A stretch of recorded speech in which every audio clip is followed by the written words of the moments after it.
How's life treating you, Dave? No, man, just Ian and I were talking about just different things about the show. We're excited about doing different things, different ideas, and possibilities are endless. Okay, so, Dave, while I've got you on, I've got to ask you, do you do rack pulls? Do I do rack pulls? You know what?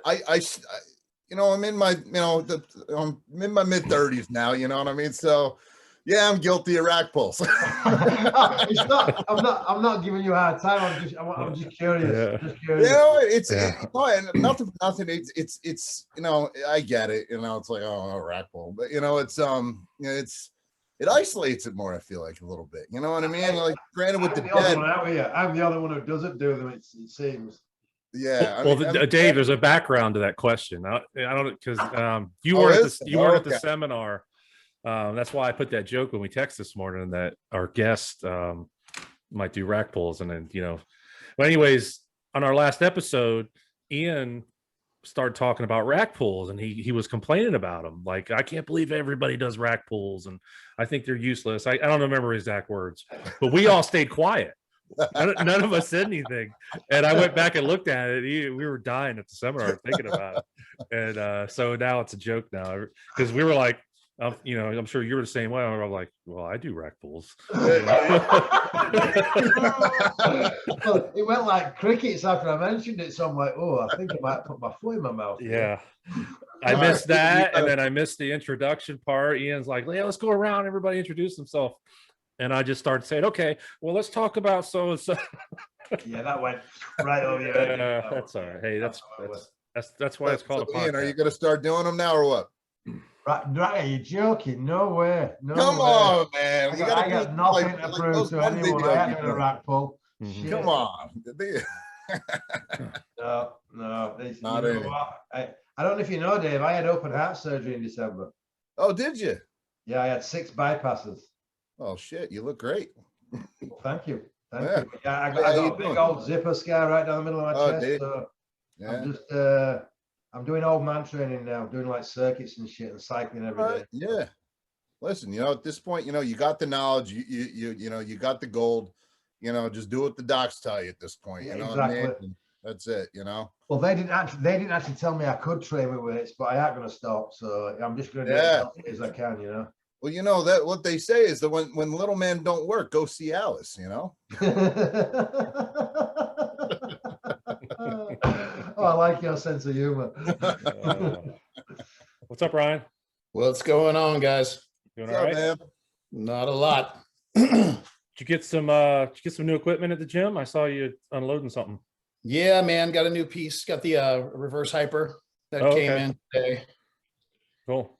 Yeah, being a business owner, man, has its great, assets, and has its great benefits, and it has its, has this little downfalls, which got me, coming behind a little bit today. So I apologize. That's all right, man. We were, I had to fill Dave in on the rack pull joke. He didn't know what happened. So. He didn't get it. Yeah, he didn't No, he didn't get it. So, and just let y'all know, are the worst. Are we discussing rack pulls now, or is it done? No. We can talk about whatever. I just wanted to let y'all know I got a thumbs up from our guest. So 7:30, he should be coming in. All right, awesome. So we can talk until then, and we'll talk about. I want to kind of like talk about coaching while he's coming on. So but before that, we can talk about whatever you guys want to talk about. All right. So that's cool. Coaching. So when did coaching? Because when I was competing, when I first started competing, there was no coaches. You just found out from your friend how to do things. And then during my pro career in the 90s, up to from probably early 90s, like 92, 93, up to 98 when I retired, then you had Chad Nichols, Chris Aceto, that's what I was thinking of. But there were few and far between. There weren't that many coaches. There were some gurus, but now it seems like everyone's got a different coach. There's like a new coach coming in. Yeah. Where do all these coaches I mean, when did that trend start? Do you think it started from Chad Nichols and Chris No, I Jacinto? mean, social media? I don't know, is it? yeah, I think so. After social media, I think it really started really kicking off even to the next degree. I mean, when I started, there was, I mean, very far and few. I mean, back in the late 90s, I mean, I would have never even competed if I hadn't, you know, had one individual come up to me and even, you know, bring it up to the possibility, I mean, about it. So, I mean, and he was a competitor, and he, not only did he compete and was he successful with his own competition, he trained people and helped them to be their best, and they went on to win as well. Nowadays, you have people who are just never stepped on a stage.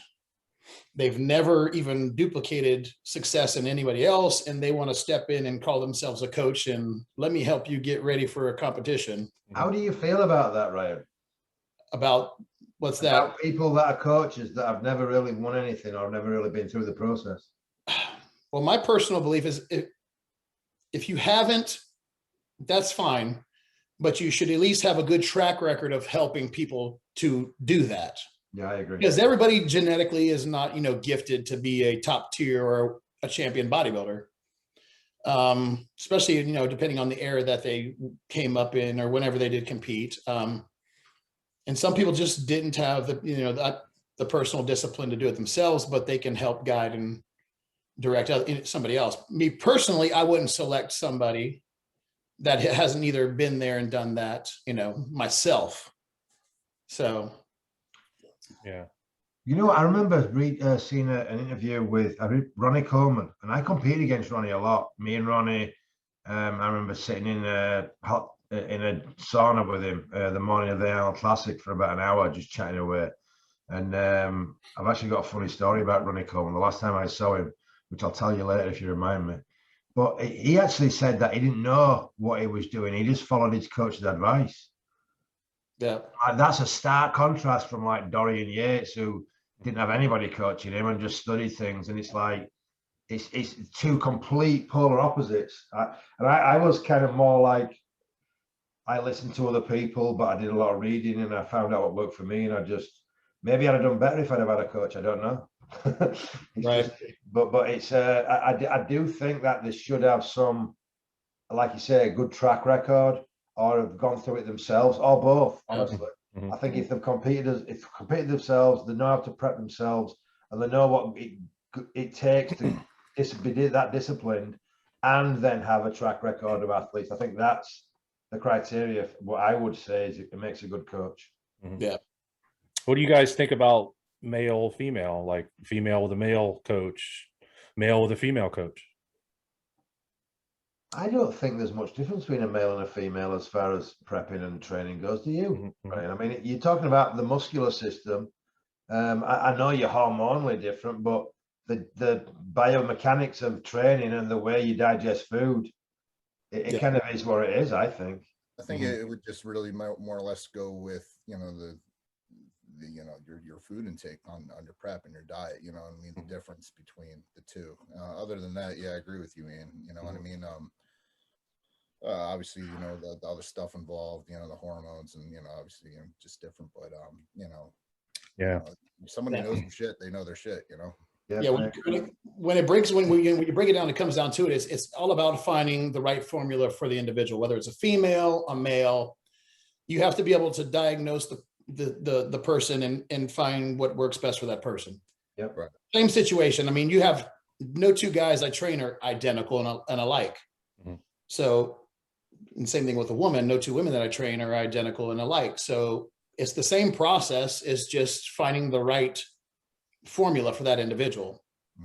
I think that's where the coaching went down the wrong road as well, because I see a lot of like online coaches or online trainers handing out cookie cutter diets that are the same for everybody. Yeah. The same with the training routine, and that's not a real coach. That's not, like you say, everybody's different. Everybody responds to training differently, needs a different type of routine, and you don't know that until you've been working with them for a while and you see how the body reacts to diet stimulus and training stimulus. Yeah, that's what drives me nuts about, like, you know, when I'm at the gym and, you know, I'm doing my thing and, like, you know, I see, like, you know, I go to an LA Fitness most of the time, right? You know, it's right down the road. And, you know, I see these trainers and, you know, you're in there every day and they're giving these people the same workout for a 60-year-old man that they're going to do for a 21-year-old female. You know what I mean? And it's just, you know, in your heart of hearts, you just want to be like, hey, no, stop, you know, like, don't listen to this freaking guy. You know what I mean? Like, but you got to pump your brakes. You got to stay in your lane and just, you know, earphones, you know, but it's just, it's frustrating. But, you know, I totally understand what you're saying, Ian. Absolutely. Yeah, no, I've had several people in the past like inquire me about helping them prep for a show. And I was like, okay. So I sat down and met with the individuals. I said, okay, I always start, let me see, what are you doing now? And on several occasions, I've had people show me a plan that I wrote for somebody else. Yeah. I was like, wait a minute, this looks familiar. I mean, because I know the way I send them and write them. And see, that's where, you know, the self-proclaimed gurus, they get it wrong, or these coaches that are wannabe coaches, they get it wrong. It's not about the plan. It's how you manipulate the plan with the individual and when and if they need it. Right. Mm-hmm. So one plan doesn't work for anybody. You have to know when to make the changes at the right times, you know, and that comes to instinct and you have to be instinctual when it comes to that, you know, when to pull the trigger at the right time, when to hit the brakes at the right time, when to hit the gas at the right time. Yeah. I mean, Ryan, I'm not a coach at all, you know, but obviously you are, but I would imagine as a coach, like the most frustrating thing would be is you know, somebody's coming to you, obviously they're paying, right? You're paying for a service, but you know, you are giving them like real knowledge, some that they're not going to get from anywhere else, you know what I mean? And you know, with prep, with meal, like everything you eat, it's designed and focused in a time frame for what you're about to do, what you know, in your stage of your day, you know what I mean? Whether it's rest, work, I'm about to go to the gym. All right, well, you know, you're you know, and they falter, and you know, they almost bullshit you, and they're like, you know, just basically them like, you know, just blowing smoke, like, you know, and you're like, well, I'm not seeing these results. And next thing you know, it's your fault. You know, it's like, that's not fair to you. You know, like I'm giving you the tools. You know what I mean? I'm giving you there's the water. Go drink it. You know what I mean? So I could imagine it's got to be so frustrating. You know, it can be frustrating, but at the end of the day, you have to have a peace of mind knowing you're giving them the tools, and if they want to use the tools, that's up to them. Now, me, when I work with somebody, I get very emotionally invested in it because, you know, of course I want to give my best, and I want, you know, in return, I want to see them give me their best. And when it does happen, it's great. But the majority of the time it's hard to find those people who are 100% and they give you your effort, give you everything. They execute the plan, you know, to the T. Right. I mean, those few that do, I mean, the results, you know, are it'll happen. It's the work. I mean, everybody loves the idea of doing a show and competing, but when it comes down to it, when it gets rough and, you know, and they just can't hang in there. So it can get frustrating. I remember when I first started training in just personal training at the time, I had to leave. I had to stop because I was getting so frustrated because I would give my all to these clients day in, day out, and they would go home and not do their part. So then they would come back, a week would go by, 2 weeks would go by, and there's no changes. And then they blame me. It's like, okay, so how come I'm not changing? It's like, well, you know, you're not eating what I'm telling you to eat, number one. And you're not, you know, you barely come to the gym and apply yourself when you're with me, let alone when you're not with me. So. Well, how many times do you have to get in Jason's ass? He's still working on it. I try not to get in his ass, period. I try to stay away from his ass as possible.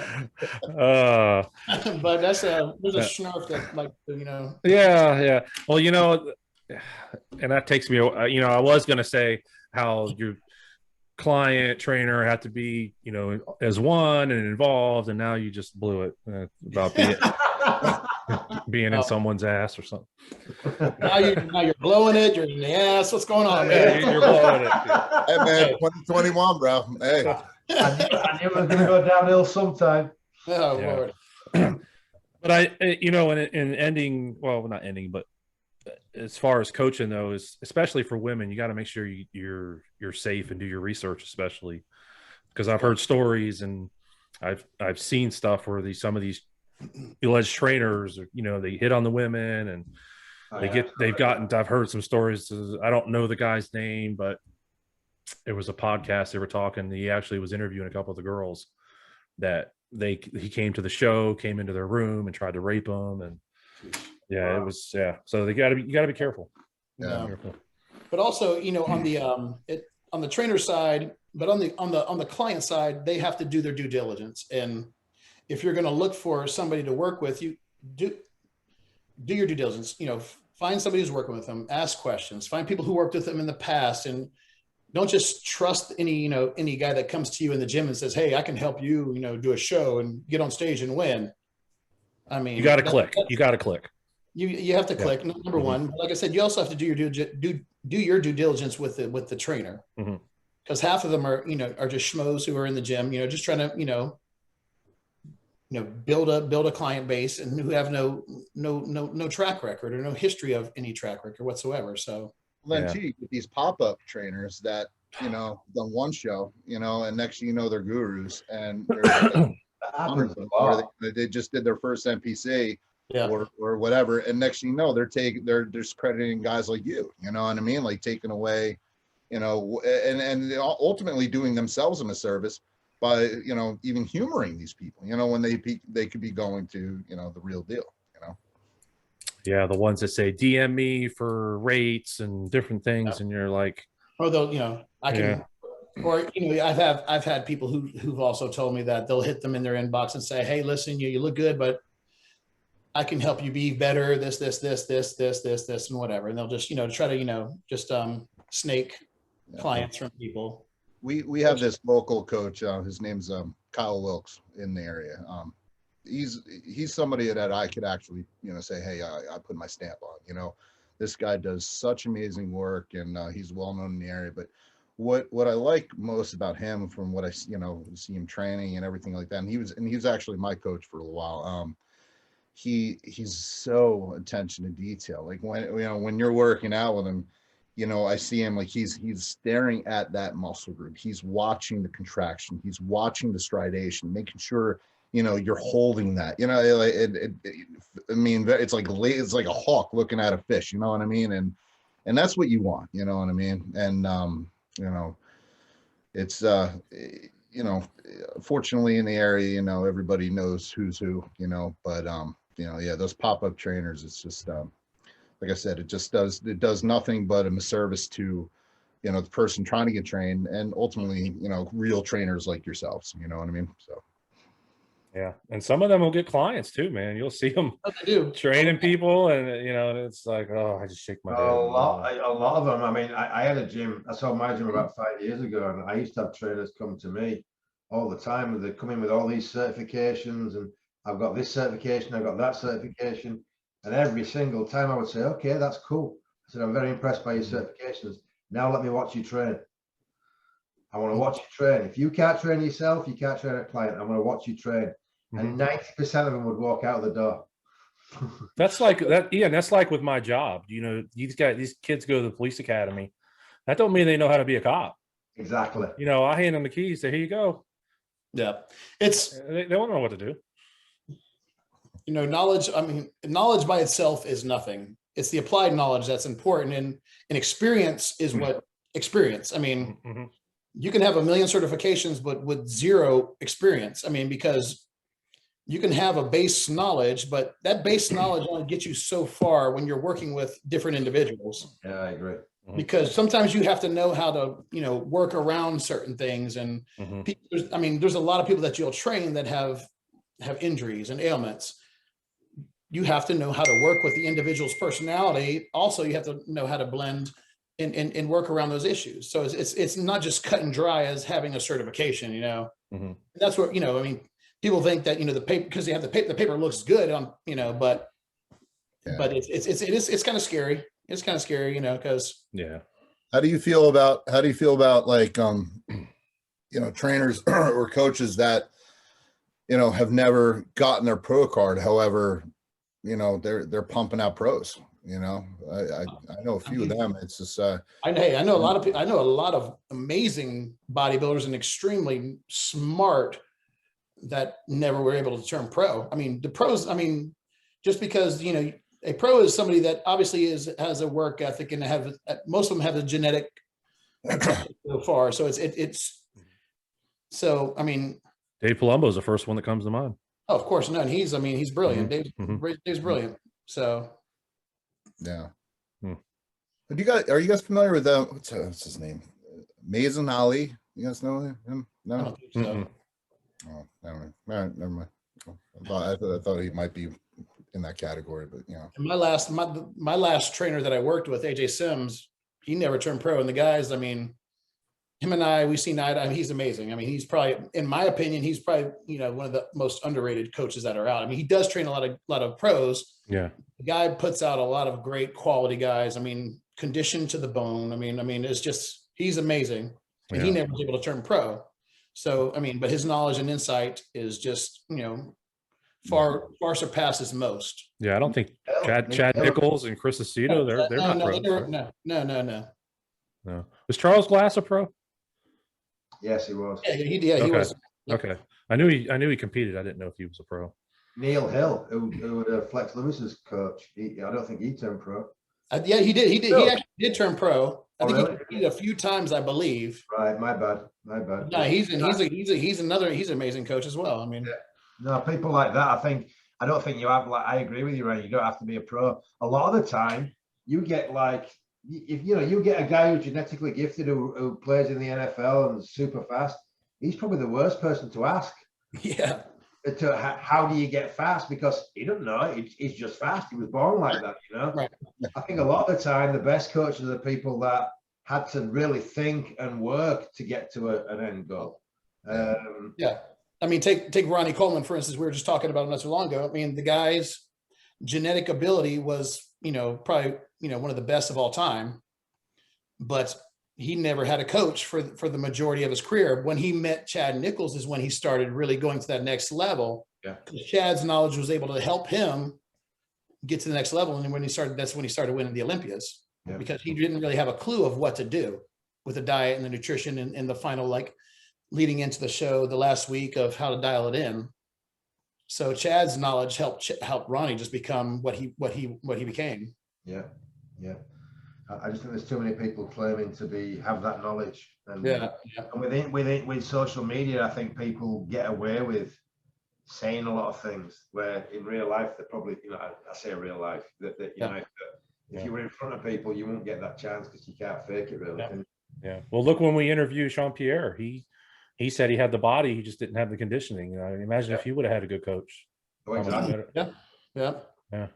I mean, shoot, I would have never, I think it took me about like 12 years before I even considered helping somebody do a bodybuilding show. I would have never had the audacity to think that I was ever able to do that until I did my due diligence. And I would spend hours and hours in the books and hours online, just reading, watching videos and doing everything for years and years and years to acquire, you know, a decent amount of knowledge to even consider helping somebody. Yeah. Did you have a coach, Ryan? Huh? Did you have a coach? Yeah, I did. Like I said, my last coach, was AJ Sims, which is, you know. Oh, okay. I'm sorry. Yeah. And we sat down before I even worked with him. We sat down, went over, talked, and, you know, and we seen eye to eye on our approaches. So, because I was with me personally, I was just so laser focused on my training and my nutrition. I found for me, it benefited me to have somebody do all the brain work, and I'll just do the actual work.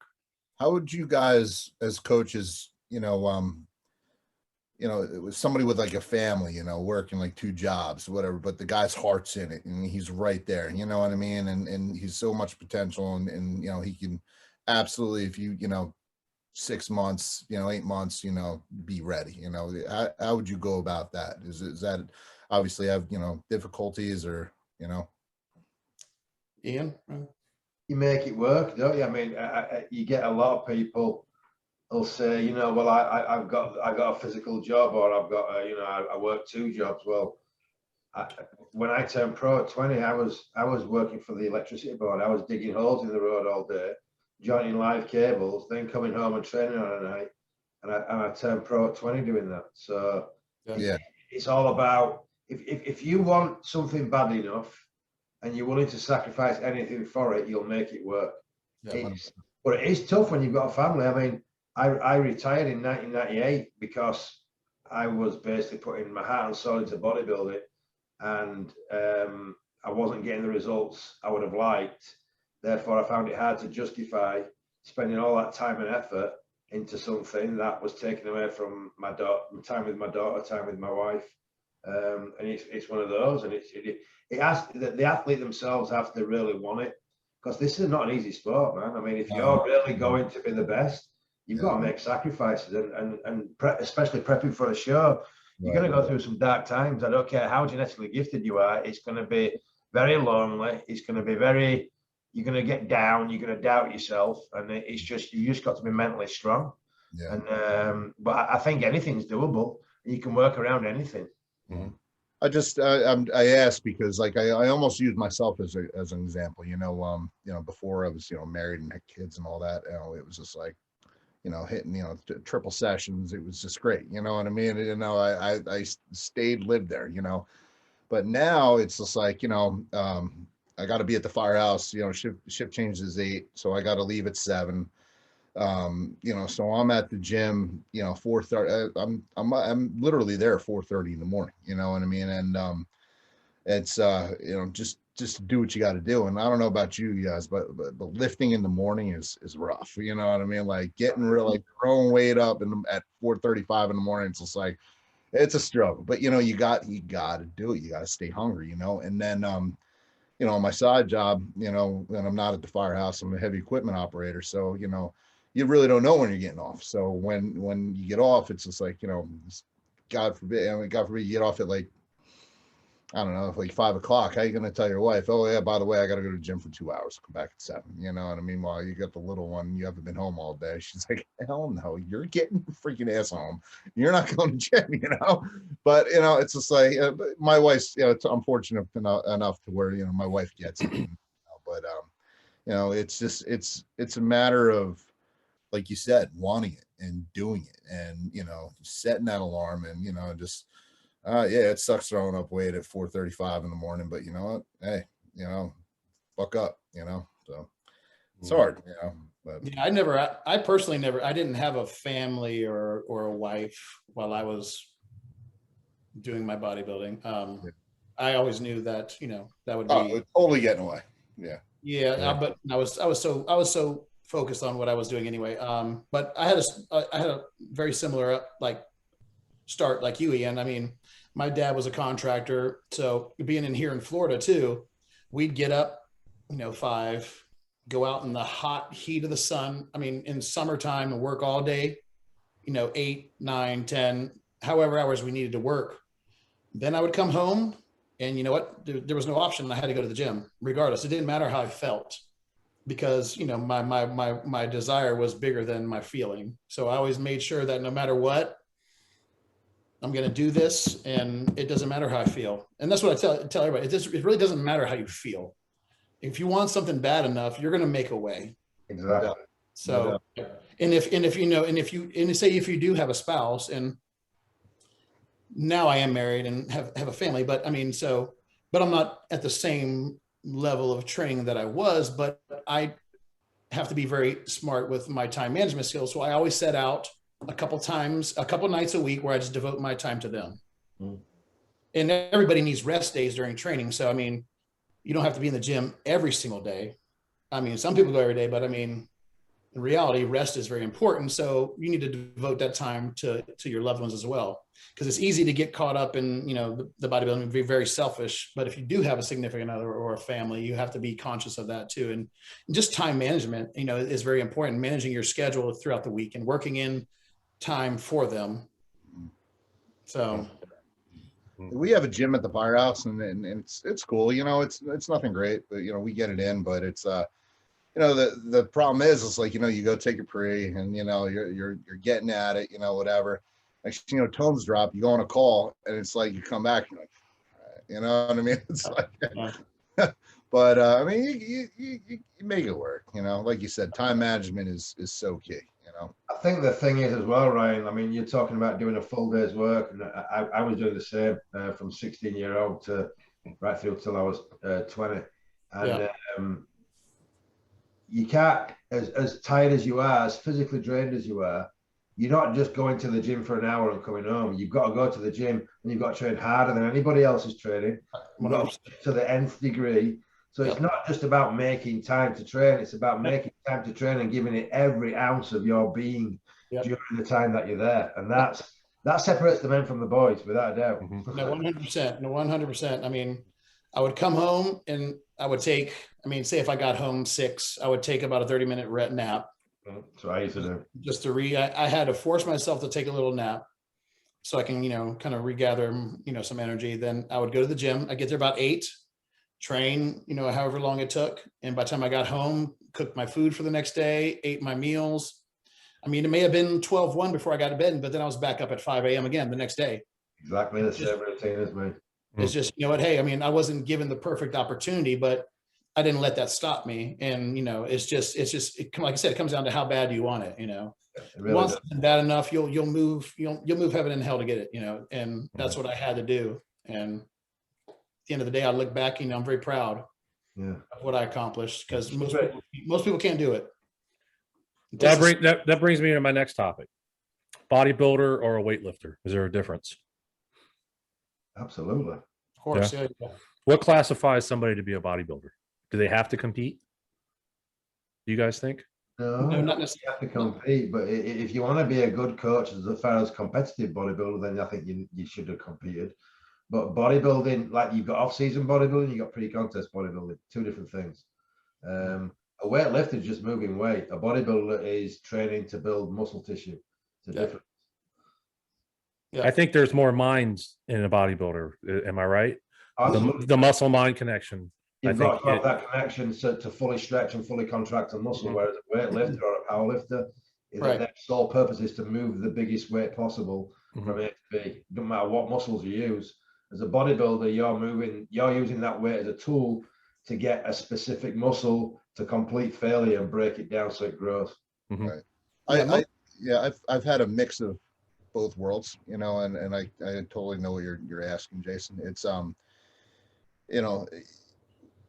you know, before I just was like, it was also all a matter of, it was all a matter of how much weight I can put up, you know. So I would, I would try to, I almost like tried being a power lifter, and but then I realized, I was like, you know, this isn't making me how I want to look, and it took like almost like completely relearning how to, you know, work out to be a bodybuilder, you know what I mean? Like, but that mind body connection to the muscle group, like, you know, you have it to a sense as a power lifter. Like, this is just my opinion, but as a power lifter, it's all about that sudden, you know, that one burst rage, boom. But with, you know, being in, you know, the bodybuilding world, you're doing a lot of reps and you're sinking your mind into that muscle group. So you're slowing it down, you're contracting, you're really focusing on it, and it's a completely different thing. You're absolutely right. Now, Jason, are we talking powerlifting, or you said weightlifting, or are you referring to powerlifting? Well, not necessarily, because powerlifters are kind of their own category too. Gotcha. So. Okay, well, I thought you meant powerlifting. Yeah. Okay, so my opinion on that is weightlifters, people who are just weightlifters, are mostly weightlifters in the gym, and that's it. When they leave the gym, they have no structure. Bodybuilders are bodybuilders 24/7. Yeah. A real bodybuilder is a bodybuilder not only in the gym but outside the gym. Every aspect of their life outside of the gym revolves around getting in the gym, where a weightlifter just shows up to the gym and just trains, and that's that. Like a bodybuilder, you know, bodybuilder is a lifestyle, basically, is what you're saying. Yeah, it's a 365, 24/7.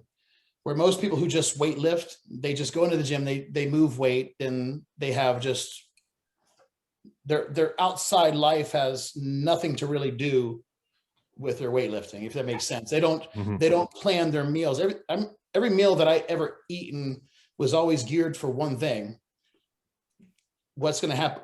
It's geared to fuel my body in the gym and to recover after. So everything, the sleep I got, the food I ate, I mean, the supplements I take, everything was revolved around my bodybuilding. like I said, you talk to most weightlifters, they don't understand that. They're definitely not going to be on a structured diet plan. No way that's happening. So like I said, they're weightlifters in the gym, and that's it. Bodybuilders are bodybuilders around the clock. That's a good analogy, man. That's well said. Yeah. I really don't think Ryan listens to Neil Diamond after listening to that. No, I like Andre Botticelli more. Yeah. Oh, I'm actually a little intimidated right now. Oh, that was funny. When I was posting that Neil Diamond picture, everybody was messaging me like, "What is this?" Are you serious? I'm like, you gotta watch it. You gotta watch it to see. Let me see what's up with our guest here. So what's going on?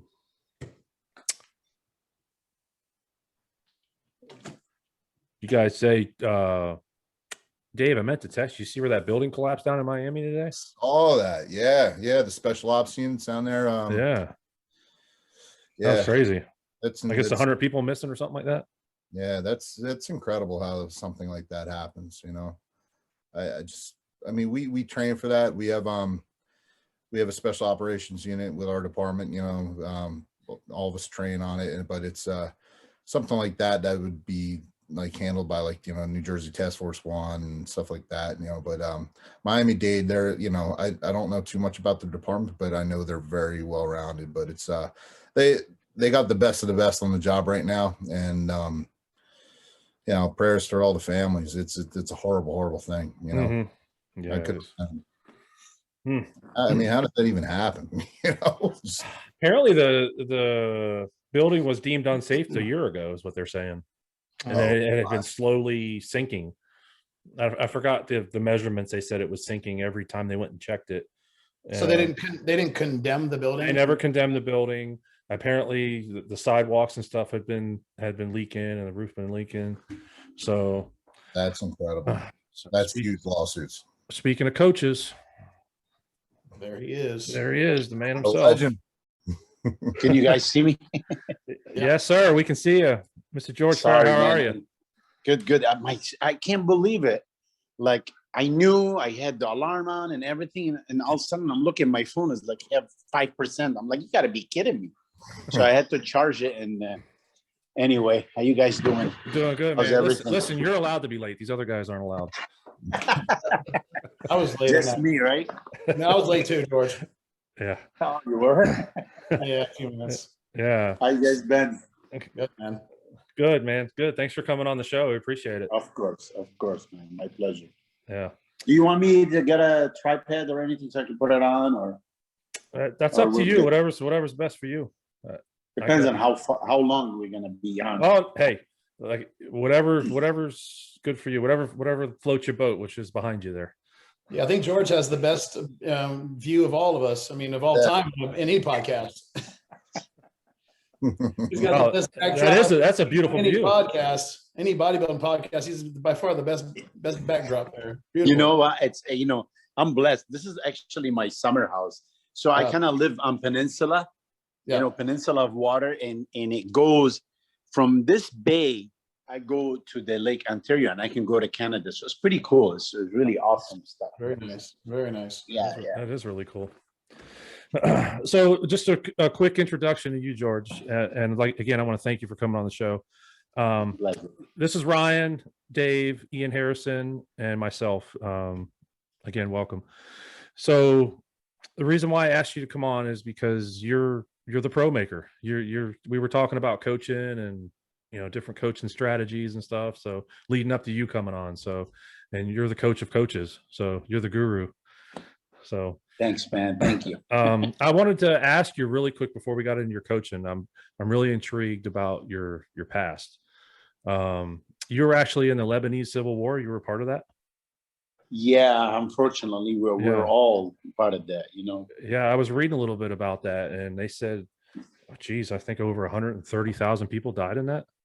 Something like that. That was crazy. Yes, maybe double that number. Double now, yeah. You know, as things went, it was really sad. It was really sad, and what makes it even sadder that, you know, here I am 33 later in the USA, and I'm almost like experiencing the same thing, except over there was about religious, you know what I mean? Like, you know, if you're Christian, you gotta hate the Muslim hate the Christian. It was really sad, you know. But the reason why I'm bringing this up, it's like here, you know, like right now, they're turning black and white, everybody turning on the cops and all that crap. And you know what's so sad, man? The saddest thing is people don't know what is going to happen, what could really possibly hit them. You know what I mean? Because that's what happened in Lebanon. Listen, when I left Lebanon, it was for every 2.5 lira, you know, Lebanese lira, you buy $1. You know how much it is today? 14,800 to buy $1. Wow. So these friend of mine, they're making like a couple grand a month. Now they're making like $80. You know what I'm saying? It's really bad. And but the reason why I'm bringing this to your attention, you guys, because the same freaking people I left 33 years ago, they're still in charge. Isn't that so sad? That is crazy. Rich. That's like our senators there. You understand what I'm saying? It's just like, you know, the Pelosi and the Biden, and I'm like, dude, it's a very, very sad. You know, I mean, I love everybody, but us as American, we should all stand together, seriously, and get rid of them all, man. Republican, Democrat, I don't care, left or right, I don't care what you believe. My belief is, last year I was putting $1.60 a gallon of gas. Today I put it for $3.60. That's not acceptable, you know. And people still fighting over left and right. Dude, I don't care, left and right. Get rid of them all. Let's get somebody in the government who's young and ambitious. We have so many talented people. You know what I'm saying? Why are we stuck with these same old jokers? You know, that they don't care about us. They really don't care about us. They can say whatever they want. They don't care. Right. Anyway, I went too far, but you know what, man? I just have to say it, you know, to get it off my heart. You're 100% right. And you know what? Coming from a guy like you who isn't from here originally, you know, and has both sides perspective, it means a lot, you know what I mean? Because honestly, at the end of the day, America is, you know, we're complacent, and we have two giant bodies of water on either side, the Gentle Giant to the north, Mexico to the south. You know, we're not a landlocked European country with people coming in, you know, like, I mean, you know, it's... Dude, I'm going to tell you something. Yeah, I'll make it like short, okay? America, it's by far the best country in the world. And I've been all over the world, you know? But America was so funny. Even the people, they hate America. They don't want to leave America. Yeah, exactly. You know what I'm saying? Like, there's so many stuff going on, and they really try to brainwash the people. Like, cops are bad, you know what I mean, and all that. Seriously, you really want to go to the mall, to your college, to church, to anywhere, to your work without police presence? Are you kidding me? What are we talking about? Where are we heading? You know what I'm saying? It's very, very sad, you guys. Very sad. Agreed. Yeah. Speaking of police stuff, now fast forward a little bit, back in, what was that, 97, you were involved in a robbery? Yes, I get shot, man. It was terrible. Like I said, you know, this is, I'm blessed just to be above ground, man. Like, you know, in 97, I get shot, you know, multiple gunshot wound, you know, almost ended my life. I have, you know, 5 months in a sedative coma. It was pretty bad. But, you know, 7 cardiac arrests. I was pronounced dead a couple of times, but God brought me back, you know. So you lost God's good, right? You know, God's good. It wasn't my time, I guess. I don't know. I mean, you know, and that's why a lot of people right now, you know, fast forward, like, you know, in the industry, they hate on me, bro. When I try to explain to all the younger generation of bodybuilding, dude, not everything is insulin and drugs and just take. That's wrong. I mean, my God, I'm looking at people, you know, somebody just sent me, you know, a lineup. I don't want to even say names, but dude, 3 of them have kidney transplant, an amputee, a broken, you know, crippled, 2 died. I'm like, and who are we kidding? We got to go around and telling people, Oh, it's not healthy, man. It's not healthy. So what I'm doing right now, honestly, I'm trying to pay it forward, because as you guys already heard, I finished my doctorate, in integrative medicine. And I really want to pay it forward, man. I really want to help these guys to be careful. Hey, I'm not saying don't take steroid and don't do this and don't do that. No, that's not what I'm saying. I'm not a hypocrite. I took it. I did what I had to do to get where I am. All what I'm saying is, I wish I knew what I know today. You see what I'm saying? So, it's very important. These guys, they keep, I can't even explain to you, dude, I can't say names because, it's okay. Basically, yeah, exactly. So, but these guys, man, Olympian, one of them is Mr. Olympia. They're coming to me, how do you think I can fix my kidney? What do you think I should do? What's it? That's sad. You know why? Because those things, they don't hurt. You know what I'm saying? If you're having some GFR issue, like filtration in your kidney is not filtering right, you're not going to feel the pain. But when you get there, it will be too late. Yeah. Yeah. And one of my good, one of my good friends that I've been helping, Boston, everybody know Boston. Yeah. Boston right now, he's a father. You know what I mean? And I was just talking to him a couple of days ago. I showed him, emails and stuff. I said, how you doing? He goes, man, I'm stage 5, this and that. I said, don't you wish that things were like totally different than going around telling people, oh, just take this, and I know he feels that. You know why? Because now he has family. Now he wants to live. He don't want to be on dialysis or whatever. Mm-hmm. So we need to learn, man, from what's going on. We need to learn from these people that died around us. You know what I'm saying? Or get injured, or they have no kidney or whatever. So, I hate it, man, when I try to do something good and people attack me. But the good thing is I'm not going to stop. You know why? Because I know there's always people listening. There's always people appreciate that you're telling them those things. Yep. You see what I'm saying? Yeah. Makes sense? Yeah. No. Ian here, when my first time I interviewed him, that's what he talked about when he stopped competing, was about, he was watching all his friends die and stuff like that. He said he just couldn't take it anymore. Right, Ian? Dude, it's just not good. It's not, come on, bro. We know bodybuilding, it's not the safest sport. You know what I mean? And I'm not down in it, but it could be very safe. And mind you, use the stuff. I don't care. You know what I'm saying? But get your blood work done, man, every 3 months. Oh, it's gonna cost me $250. Bro, you just told me you spent $5,000 on GH. You worry about $300? They're so weird, these people. I don't get it. You know what I'm saying? Dude, that's your health. That's your health.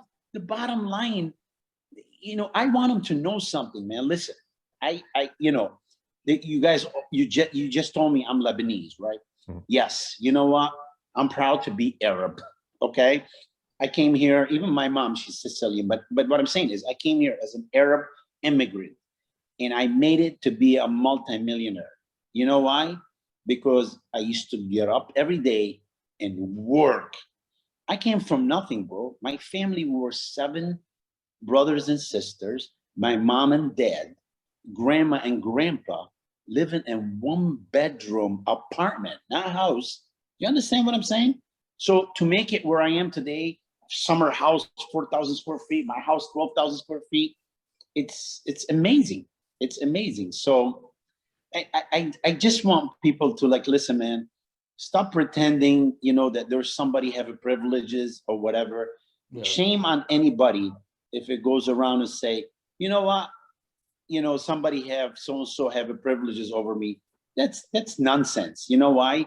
Because shame on me if I say this, because that's against my creator and my mom and dad. You know what I'm saying? If I'm going to say somebody else have, advantage. That's not, dude, America is the best country in the world. Just get off your ass and do your thing and you will make it. Awesome, man. I agree with you 100%. I'm an immigrant too. I'm from like I said, they're all talking about, oh, this guy and those guys are oppressed. Listen, they all know, everybody know that my best friend is Kai and Dexter. They're not my best friend, they're my brothers. Kai, there's not 1 week we don't even if we're not together, we talk every other day or something. Today we spent 2 hours. It's no joke. Finally, I said, okay, I'm in the shower, bro. I gotta take a shower. You know how Kai loves stuff. But you know, I promised him in a couple of weeks, I'm gonna go down to Florida and I'm gonna spend the week with him, work out and do some strategy, you know, on what we need to do next and etc. So I don't want to hear, you know, I don't want to hear about race card and but honestly, like I said, man, just that's what they did in Lebanon. They played the Muslim against Christian, and here they're playing the race card. Shame on them, bro. And shame on anybody who's gonna follow to that trap.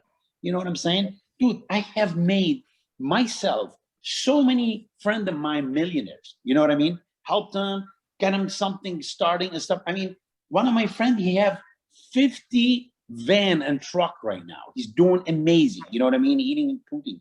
Another guy, he's doing plumbing. I mean, that's what I want to do, man. I just want to push my friends to make it somewhere. You know what I'm saying? Stop, you know, pretending like somebody's holding you back or when I'm oppressed. Dude, that's nonsense. That's what they want you to do. You know what I mean? That's what they want you to do. It's like the you know, the mice, you know, they don't know why the cheese is for free until they die. You know what I'm saying? So be careful. Be careful. They're throwing you money to keep you oppressed, basically. That's not the way, man. We should all stick together as American, you know, love one another. The hell with color, bro. We're all gonna bleed red at the end. You know what I'm saying? The same blood. And we should only worry about one color, you know, which is 3 colors, the red, blue, and white. You know what I'm saying? And because honestly, man, everybody's breathing down our neck. They're breathing down our neck. You're talking, dude, the Russian, the Chinese, everybody breathing down our neck. And right now, people, they're not too happy with us. They're not fond of America anymore. You know what I'm saying? So this is sad to me because I was, you know, like I used to go everywhere, throw my passport at me, and they look at you know. Right now, I'm so worried to travel anywhere because people look at you like they want to kill you or something. Like I'm doing something wrong. You know what I mean? Anyway, enough for politics, you know. But I just want to bring it up, you know. Now, George, you said you're coming to Florida to train with Kai. What day and time was that again? I'm gonna write that down. You know, honestly, I was just gonna book. I was just now because I told him, I promised him that tonight I'll book a ticket. You know what I mean? Because I've been promising him, but you know, with all that stuff, and I don't know if you guys heard it, I just got a surgery done literally about 4 weeks ago, you know, on my kidney. And like I said, this, like every time this has happened to me, little surgery, because of all that cancer, of course, you know, they have so much scar tissue and so many things they have to deal, and being shot before, it always remind me, man, you gotta tell these youngsters, you know what I mean? Those young kids, that, dude, I can't even begin to explain to you, man. Some of these guys, they come to me and I ask them, okay, you know, they wait. I have a long list. So they wait, they want to work with me and stuff. And I'm like, oh, you know, how old are you? I'm 22. All right, what do you take before? Can you just send me everything you did? Well, last year I did this and this. And I look at it, dude, I'm ready to fall on the ground. Dude, I have never give Kai or Branch or anybody anything close to this amount. I don't know where they're coming with this amount. Why are they taking so much drugs? Who's telling them? It's just crazy. It's crazy. Some guy named Mike at the gym's telling them or something, you know. Exactly. Yeah. Exactly, dude.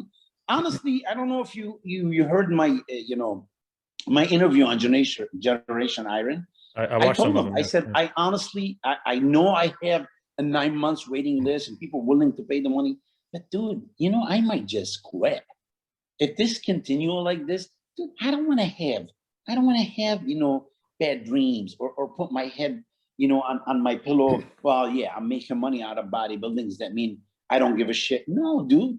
Every one of those guys, I mean, look at Dexter, 11 years, Kai, 12 years. These guys will become like brothers, man. Like I have met so many great people in this industry. This industry took me worldwide, all over. You know what I'm saying?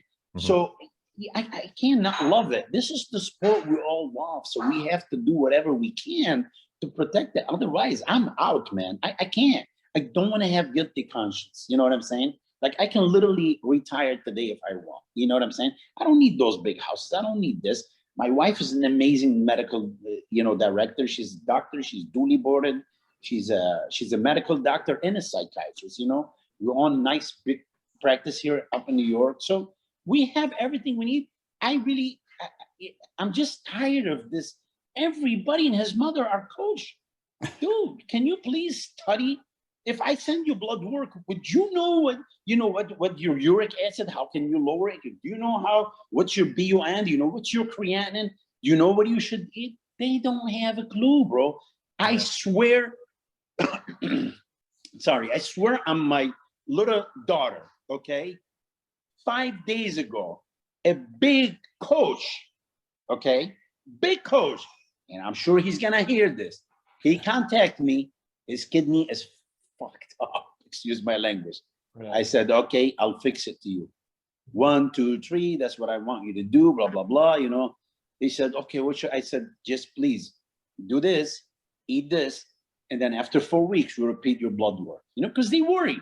Mm-hmm. But I'm saying to myself, dude, you're that coach and you worry. You have to be careful what you give other people. If this has happened to you, what do you think happening to others? You know what I'm saying? Mm-hmm. So, I'm so happy, you guys. Like, if I show you Dexter's blood work and he retired, just what we talked about, me and him, that's it, unfortunately, I wasn't there because I want him to be in his best shape. Like, when I was with him at the Arnold, he looked phenomenal. And arguably, he could have won. So I want him to do this, duplicate it at the Olympia, but I could not be there, man. I just couldn't. You know what I mean? I was, I have very, very bad immune system. It's suppressed because of the cancer and everything. And thank God I didn't go because he got the corona. My guy, Danny, got the corona. Lucas got every one of my athletes get the corona. I'm like, holy crap, I would have been dead maybe. I mean, you never know, Mm-hmm. But what I'm saying is if you see Dexter blood work, what I just saw 2 days ago, honest to God, you guys, amazing, like somebody never done weight. Kidney perfect, liver perfect. I mean, everything, the sugar, the cholesterol, everything is perfect. And my response to him and Dexter will hear this and he will tell you guys, I said, Dexter, we're gonna keep it like this because someday we'll sit somewhere on the beach over my house or your house or whatever. I said, we laugh about those old days. You know what I'm saying? Because that's what life is all about, man. It's getting old. He's a grandpa. You know what I'm saying? So it's getting old with your children and grandchildren and family. This is it, man. This is it. And people, they keep confusing pleasure with happiness. And they're totally two different things. Totally two different things. You know what I'm saying? And if you guys want, I'll explain to you how they are two different. Mm-hmm. Yeah. Tell us. Okay, here's the deal.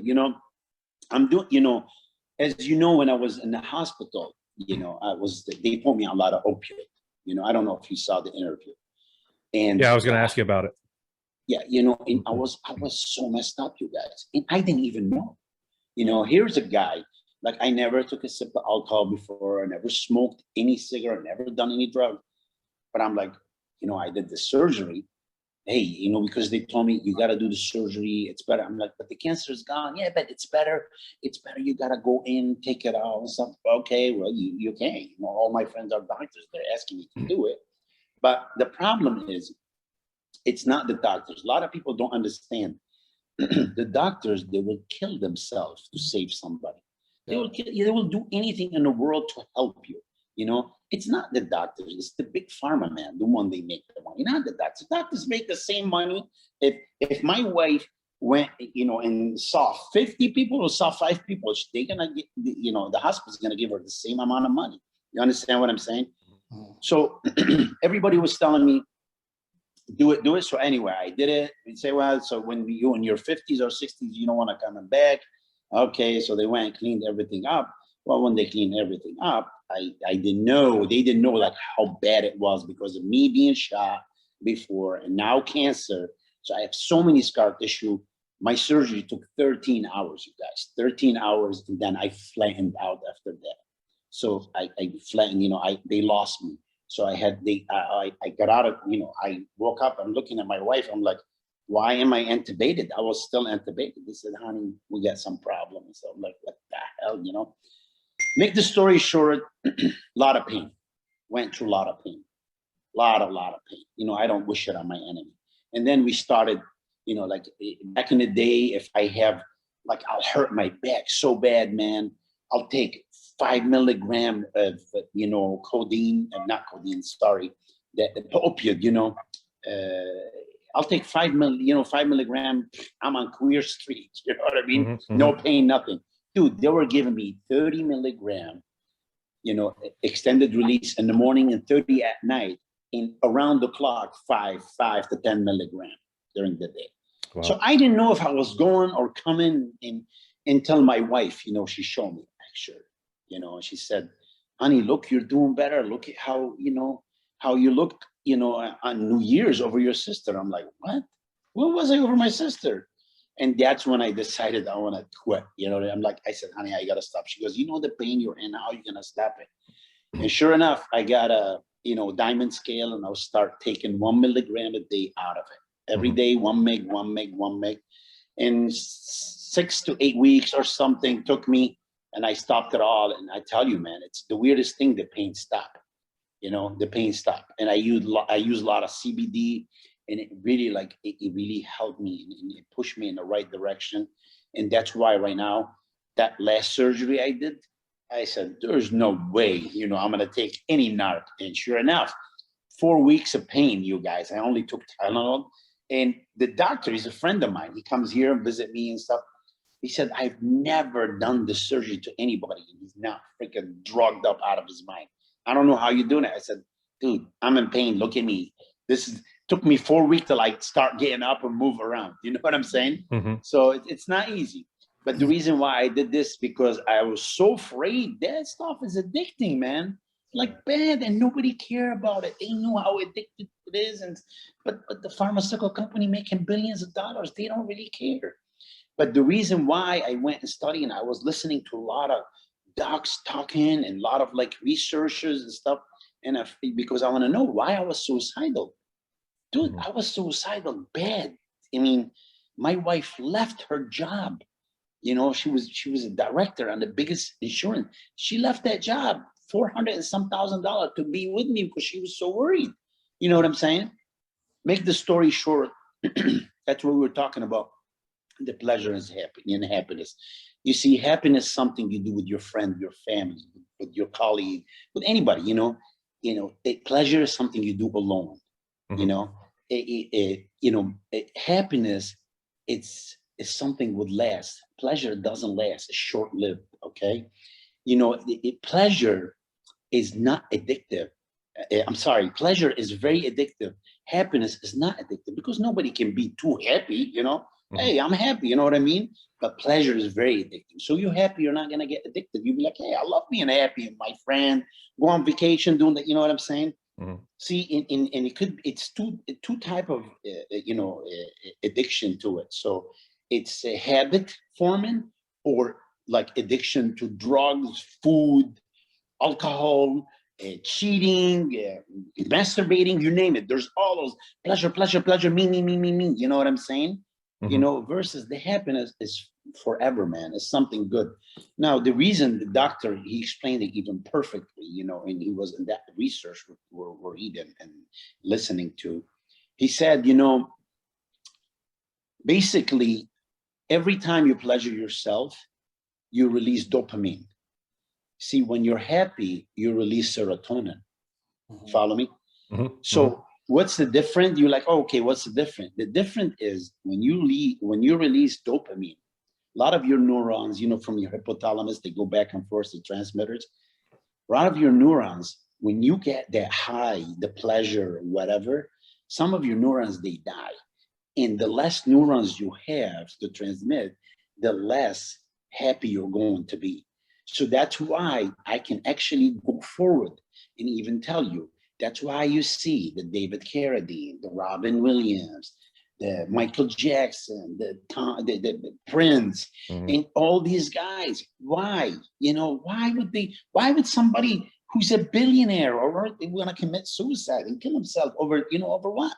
Because they're not happy. And that's what happened when you keep pleasuring yourself. The happiness, it's gone, because now you're killing your neurons, you know. And the only way you can get, you know, high serotonin and be happy, stay away from anything addicting, including food. So start choosing your food. It's hard, believe it or not. People think only drug addicting. Dude, food is the worst. Dude, I'll be seeing a guy, he's like, his cholesterol, I think, was 380. I said, dude, you could die. You know, like nothing is good. Blood pressure, this. And then 2 hours later, I see him at McDonald's getting, you know, Big Mac or whatever. I'm like, are you kidding me? But you know why? Because he doesn't have the pain yet. He haven't laid down like I did. Years, bro. One time I spent 7 months in the hospital, you guys, with fever. Every time they want to check me out, I'll get the fever. They couldn't figure out. And like I said, people need to understand something. It's very important, okay? Doctors, you can't hate doctors. Dude, doctors are not your creator. God, they're not God. You know, when you look in the mirror, open your eyes, you know those little nerves you have in there? You know how long our nervous system in each human being? Each one of us can go around the globe twice with those little tiny veins. Wow. So how much can the doctor, you know, figure you out? How much? They're not God. They're just trying to help. You know what I'm saying? So this is what I want people to remember, man.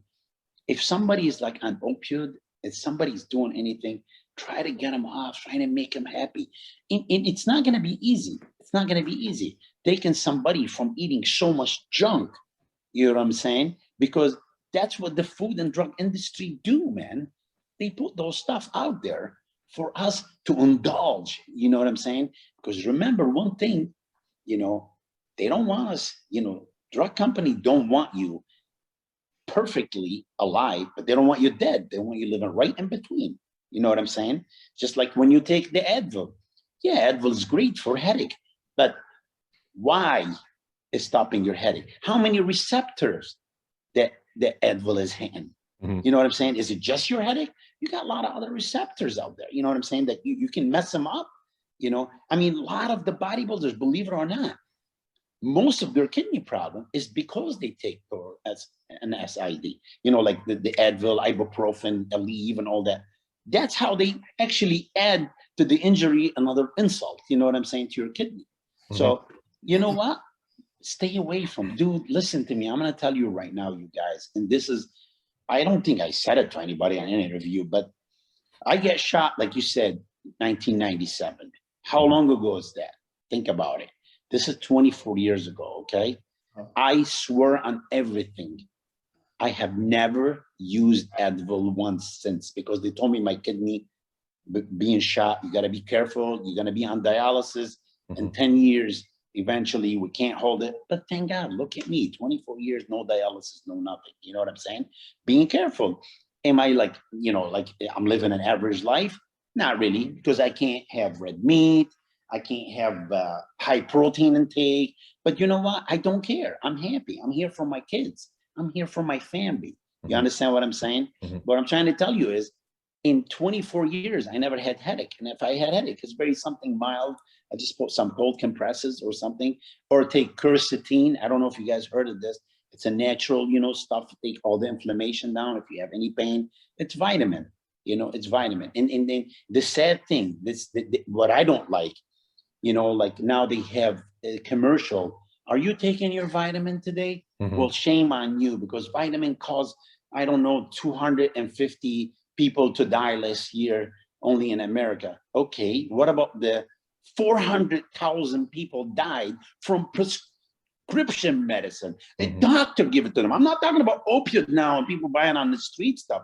I'm talking, you know, they give them prescription and 250 to 400,000 people died a year. So what's that telling you? You know what I'm saying? It's just not the doctor. It's the big pharma, you guys. Yeah, definitely.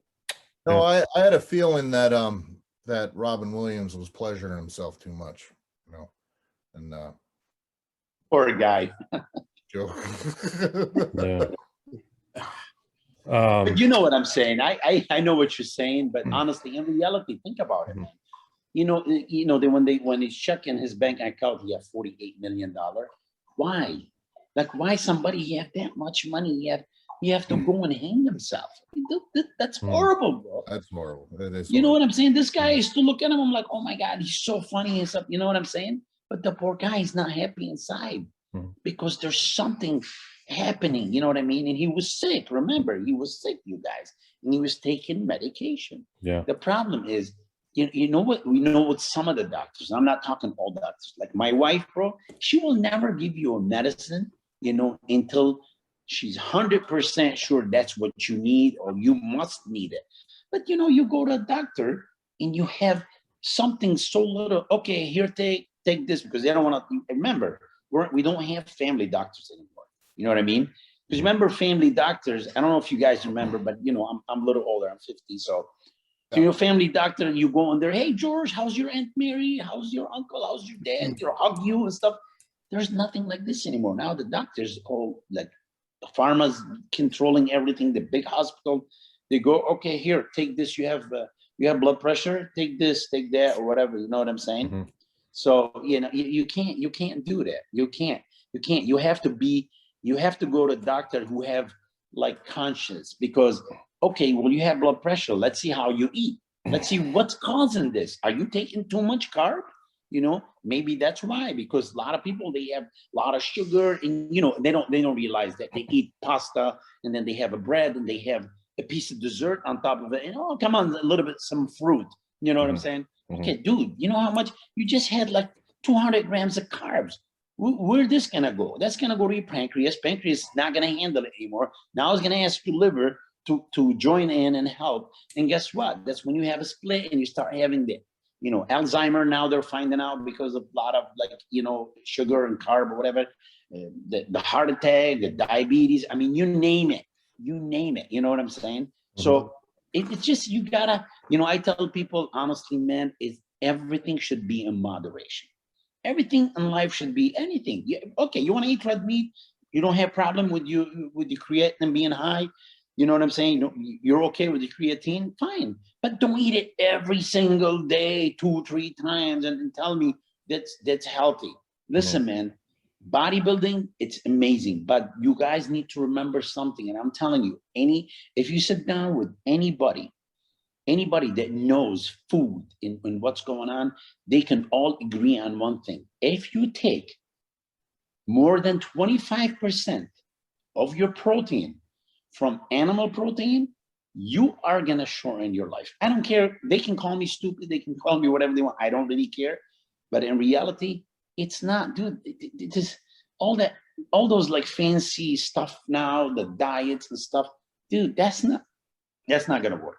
You know, like when they look at somebody who's 300 pounds, like Kai or Rami when he worked with me, and I only give him 5 ounces, like, you know, grilled chicken or something, like, that's all. And like, yeah, he have fat, he have carb, you know what I'm saying? You have fiber. You don't need that much protein, you know what I'm saying? But then you get somebody who's my friend, may God bless his soul, you know, Nasser, he used to advertise and tell him he have 600-700 grams of protein. Okay, and then you have kidney problem and you passed away. May God bless his soul. You know what I'm saying? So sad. It's just, I mean, if you're not dead, but haven't you seen who died in front of you? You know what I'm saying? Haven't you learned something? You know what I'm saying? That's all what I'm trying to tell people. Listen, man, take it easy. You really don't need that much. You really don't need that much. You know what I'm saying? So that's my 2 cents. Of course, everybody's entitled to his opinion. Just like Clint Eastwood said. You remember what Clint Eastwood said? He said, opinion are like a-holes. Everybody have one, but they all stink. No, hey, George, just hearing you talk is awesome, man. You know, you're full of knowledge. Let me ask you a question. I know we'll let the guys ask some questions too, so we don't keep you up too long. Who was your most difficult client out of your Olympians? Who was your most difficult one to deal with? If he was difficult. Most difficult, you know, it's not, you know, they're not difficult because. Well, I say difficult, I mean, you know, gave you the most challenge. Oh, it's Dexter, you know, and not because Dexter is awesome. But the problem is, like, with Dexter, like, you tell him something, you know, like, I'm like, you know, okay, Dexter, man, you're 49 or whatever. When he took 48, when he took second, to Phil. And I thought, honestly, 2015, if you guys look at back some pictures, I thought, I love Phil. I have no problem because I love his physique and stuff, but he should have won. Dexter should have won. But before that, man, I was like, okay, Dexter, listen, man, we have 4 weeks, just for your age now, I want you to tan. He goes, tan? He goes, Georgie, I'm black. I said, bro, it doesn't matter. It's not what I'm doing it for. But he argued, he said, okay, I do it, And then a week later, he goes, damn it, Georgie, you are right. My glutes are back, man. This, these just little things, you know what I mean? But he's awesome, man. I love him. He's like my brother. It's like my brother.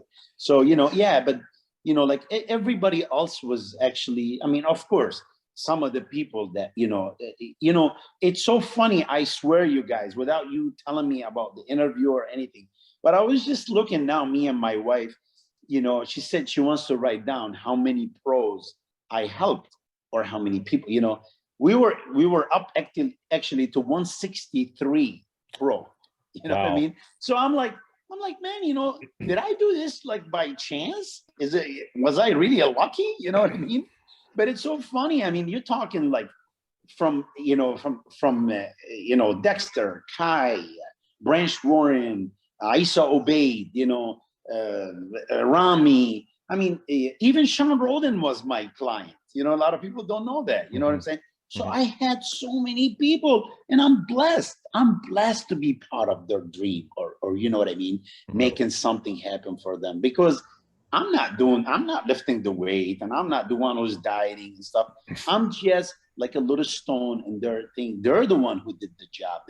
But it makes you feel good, man. That man, it's so cool that you made somebody's dream, come true. You know what I'm saying? Yeah, so this is what I like. This is what I like. It's just like when Dwayne Johnson, he told me, so what do you think could happen when I was working for him? I'm talking, maybe this is 10 years ago, whatever. But, for Hercules and everything, I end up after Fast and Furious and other Cops in New York, whatever. And, but, we're doing Hercules, and I started with him. This is a really cool story because he was dieting for 3 months. He looked freaking phenomenal, right? And here's Dwayne Johnson. He called me. He said, hey, can I have those sugar-free, Altoid or gum or whatever? I'm like, yeah, but I said it might mess up your stomach. Then they send me pictures. They're in the garbage. You know what I mean? So that's why he is where he is. You know what I'm saying? But I'm telling you this funny story because I got him ready for at least 3 months later, and they brought the rest of the crew. And everybody's like, oh, we can't do this. And he's like, what do you mean? They said, bro, you're making everybody look terrible. So I have to help the whole crew for Hercules. Everybody, including the woman. So I got them all in shape. So that poor guy had to diet for 3 more months, but he didn't mind. You know what I'm saying? So that's why, there's The Rock or Bob Scicarollo or the Kai Green or Dexter or Branch or, all these guys, or a Big Ronnie. It's not because you went and start eating junk and say, oh, I'll be okay. No, dude, because you're stuck to something on a daily basis, and we all know, man, dreams do become reality, but you have to give it. You have to work towards that dream. You can't just keep changing things and go left and right. I don't know if you guys saw the interview, not interview, actually, I was doing a seminar, I think in England, and they're telling me, they said, so why in America? I said, listen, it have nothing to do with America. I said, look at Dorian Yates, what he did. I said, but right now I'm going to New York. I said, yeah. I said, I'm in Heathrow. I said, the cockpit, the captain will set the cockpit JFK. I said, if he move it 0.5 millimeter left or 0.5 millimeter right, I either end up in Canada or I end up in different state, Say, what do you mean? I said, what I mean, when you have a target, if you go left and right, you're not going to land at your target. You know what I'm saying? So, perfect example is Branch Warren. Branch Warren, everybody used to say, he doesn't have the physique. As a matter of fact, I think there was 5 coaches, including Chad and Chris and we were doing an interview back in the day in MD, and they said, so who's your top 5 prediction, right? We're talking about the what was it, 2009, I believe, 2009, yeah. What's your prediction? I said, I told them, well, Phil Heath, Dennis James, or whatever. No, Phil wasn't even in the picture. It was Jay Cutler. I told them, and I told them Branch Warren and Dennis James or something, whatever. And you got to see those guys. I wish I can bring that. We can probably find the interview. They laughed at me. They said, Branch Warren, wasn't he like out of the top 10? I'm like, yeah, he had injury. I said, but now he's with me. I said, you guys, you got to see him. And they all like kept laughing and changing my mind. Dude, I swear on everything. And Chris Aceto will vouch for this, okay? Branch Warren was number 1, on his trunk, right? So he was called the first one during prejudging. You guys, Chris Aceto came to me. I love Chris, by the way. He just checked on me a couple of days ago. How's my surgery? He came to me. He goes, oh my God, you are right. I said, what are you talking? He goes, bro, what is this? He goes, it looks like out of the space, like ambulance with all the lights and the siren and stuff. I'm like, I said, okay. And you know what's so funny, bro? Branch could have won this. In reality, he was harder than Jay. But Jay's the ranking champion. Everybody knows Jay. So, if you guys compare those pictures, dude, Branch was hard stone. And what I like about Branch, when we had that meet the Olympian, how they ask you questions, and he said, what do you think? He goes, hey, I'm here to win. Yeah, but so and so say, and he goes, the critic, they're saying it'd be good if you make the top 10. You know what Branch's answer said to them, was to them? He goes, I don't give a damn what the critics say. I'm here to win. And that then sounds like after Branch. that, and then after that, when he got out, everybody's like, oh my God, dude, where did you hide that stuff? I mean, he was just unbelievable. You know what I mean? He was unbelievable. And I'm proud of him, man. Like I said, he did the work. I was just there to show him the way, but he did the work, Yeah. So, I'm, like I said, man, I'm blessed, dude. I have the first Mr. Olympia men's physique, Mark Anthony. I have Dana Lynn Bailey. Dude, until today, people don't believe that Dana Lynn Bailey is natural. Dude, she doesn't even use clenbuterol when I get her ready for the Olympia. Wow. You know what I'm saying? People are like, no way. I'm like, bro, look at her all year round. That's how she looked, that kid. And I just changed her diet and diced her and stuff. And she won the Tampa, and then we went to the Olympia, and she won the Olympia. So there's nothing is impossible. Nothing is impossible. Like I said, just you got to give it 100%. Yeah. Ryan, go ahead. Yeah, I got a question. I have somebody in my mind who I think, but George, out of all the people that you worked with, who is the one that had the most potential but never really went to that next level? Who had the potential? I mean, who was there, who's a professional, made it pro, but just never really seen their full potential? Honestly, like the things, man, I have so many, like a pro win. I think I have more than anybody.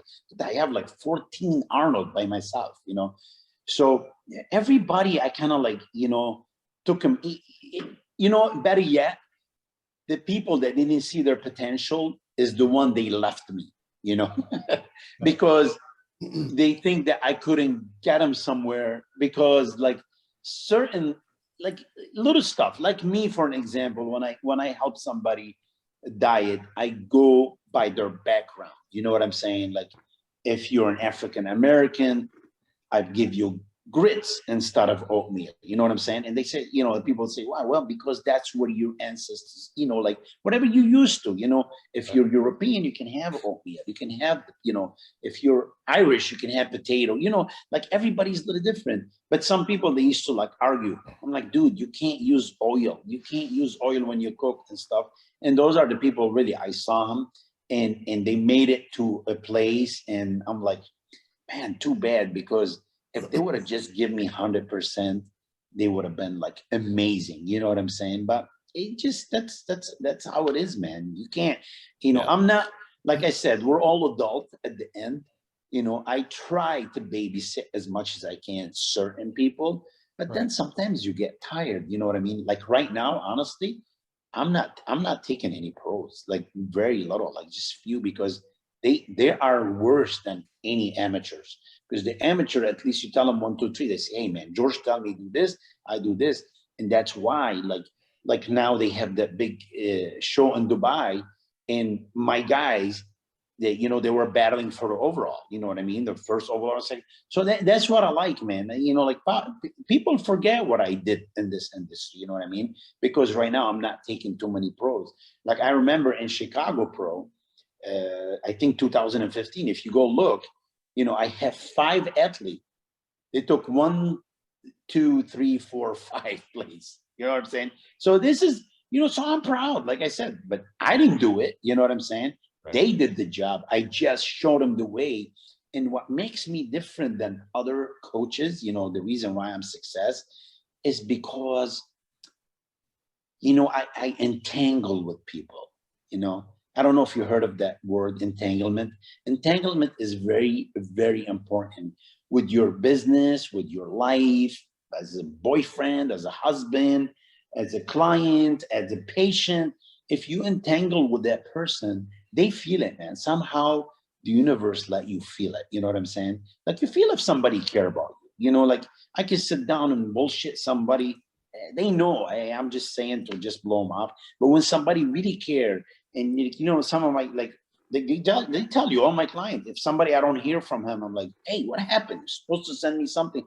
Oh, coach, I'm sorry. You know, they're surprised that I call them and stuff. You know what I mean? That's why I don't take too many people. That's why I have waiting list, so I can give everybody 100%, you know, and that's why I'm different. And also, if you're entangled with somebody, and with everything happened to me with my life, you know, I almost died twice. I don't want nobody to experience this, bro. What I experienced, I don't even wish it on my worst enemy. You know what I'm saying? I don't wish it on my enemy because it's hard, man. Pain is no joke. So we must live a healthy lifetime.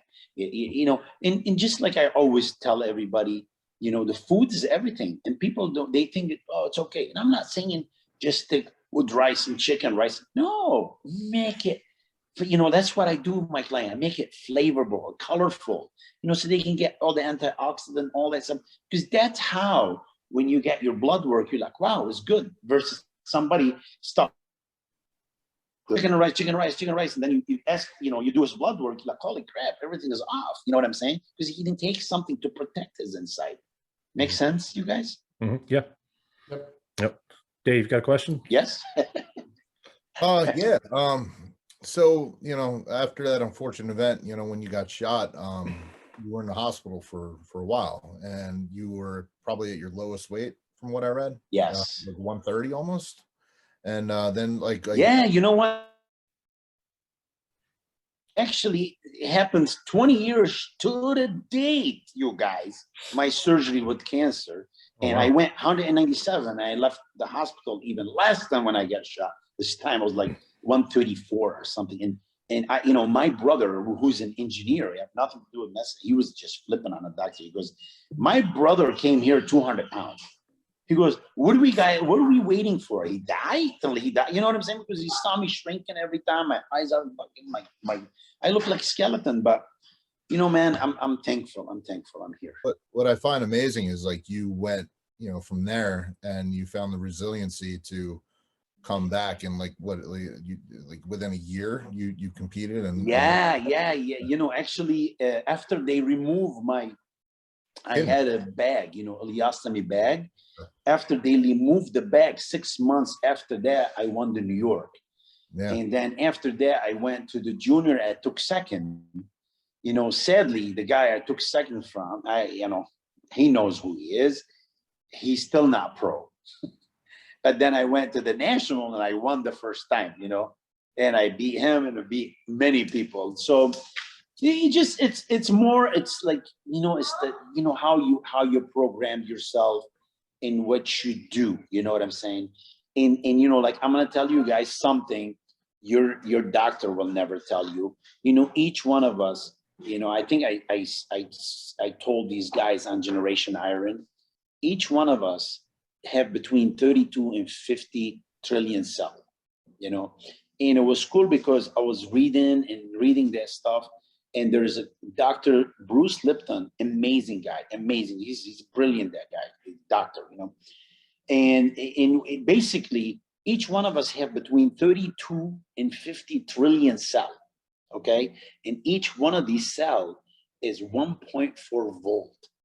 It's not a lot of voltage, 1.4 volt, but then when you take 1.4 volt and time it by 32 trillion or 50 trillion, you're talking each one of us can light up a freaking city, live in, you know what I'm saying? Mm-hmm. And it's all controlled by your brain. It's all controlled by your brain.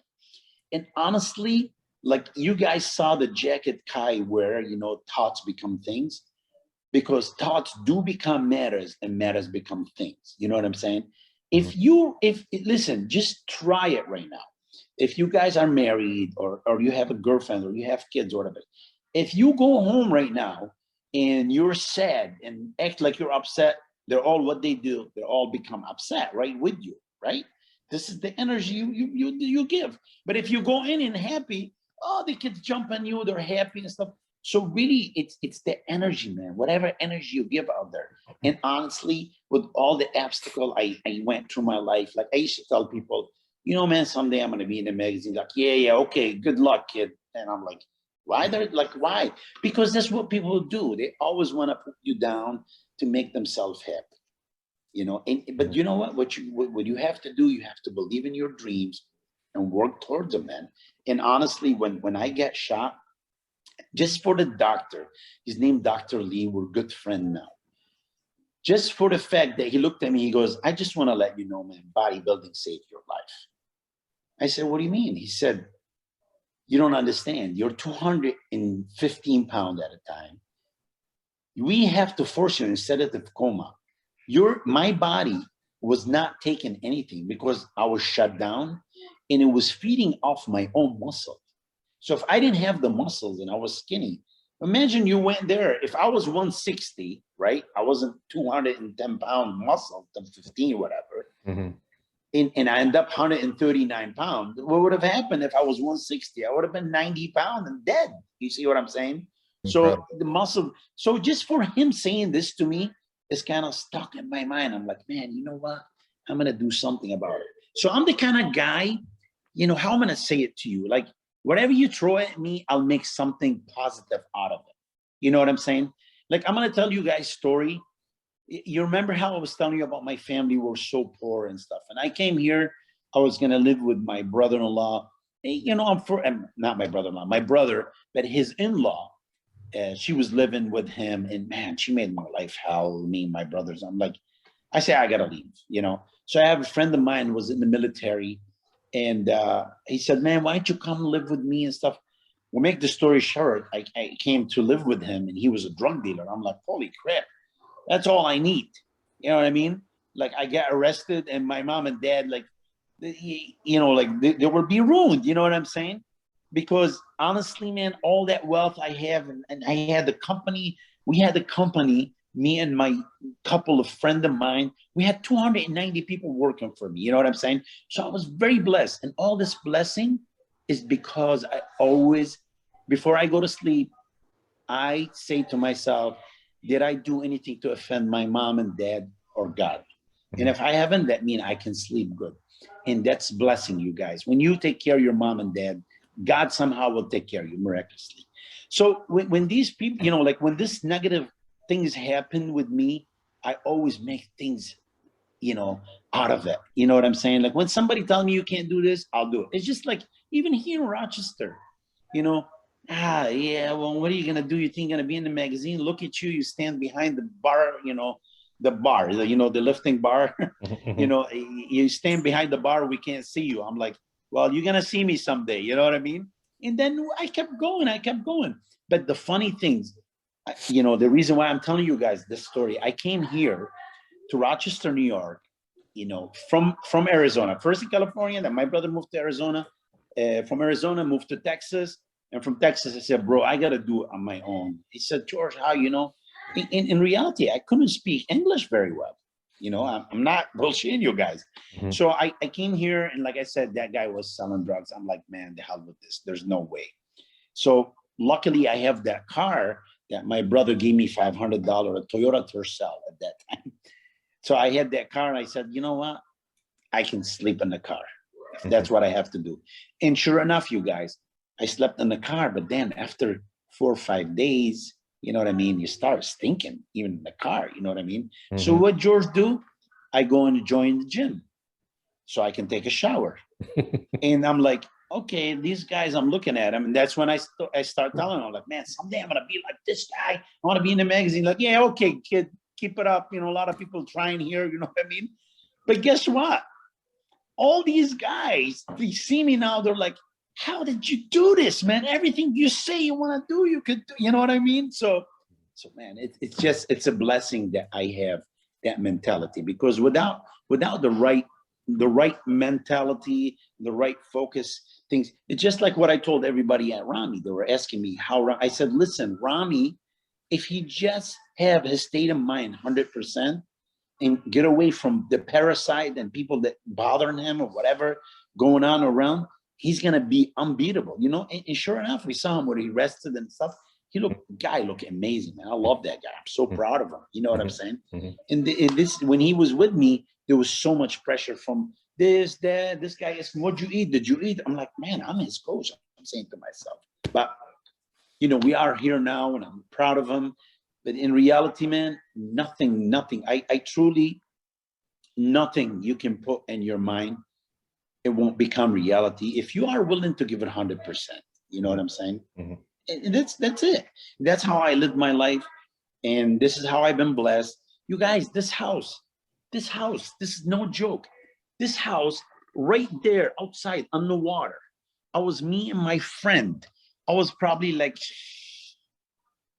17, 18, right? Me and my friend, his father brought us here to fish, right? Because a lot of people come.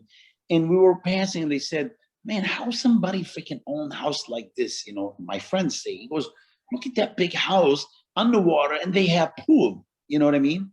I said, bro, everything is possible, you know, because I was young and I survived the war because I wanted to survive the war when a lot of people died around, you know what I mean? A lot of my friends. But I kept saying, I'm going to survive, you know? So it's so weird because you forget about those things. And like, you know, I have a birthday party like 20 years later after that, you know, fishing incident, right? And he said, hey, man, can I, you know, we still friends with Joe. And he said, hey, can I bring my father? I said, okay, of course you can bring your dad, man, you know, for my daughter's birthday. And then, like, you know, we're in the middle, we're sitting, we're talking, bunch of people by the pool and stuff. And his father came up to me, he goes, I got to give it to you, kid. I said, what is he talking about? He said, it's a beautiful place. I said, thank you. He goes, you know what's beautiful? 19 years ago, we were fishing here and you said, oh, someday I'll own a house like this. And you own the freaking exact same house. He goes, how did you do it? You know what I'm saying? So it's amazing, man. I think I'm blessed. Like I said, it's a blessing. You know, keep your mom and dad happy, man. You guys make sure you call your mom and dad and tell them you love them, seriously. Because if your mom and dad look at you and say, man, I got a good son, you know what I mean? You know, or I have a good daughter. Believe me, man, this is a blessing, you guys. And you can make the impossible possible. I'm sorry I'm talking too much, but I'm very emotional and I want to put it out there. You know what I mean? No, we love it, Joe. I'm telling you, I love hearing your stories, man.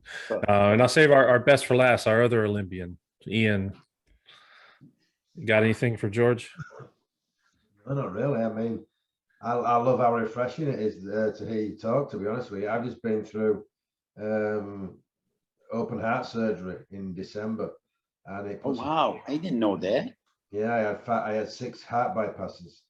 I'm glad you're all right, Ian. Thank you, man. Yeah, I was in a coma for 3 weeks and oh jeez, it was touch and go. I had pneumonia and everything, but it puts a whole new spin on life. It puts everything in perspective.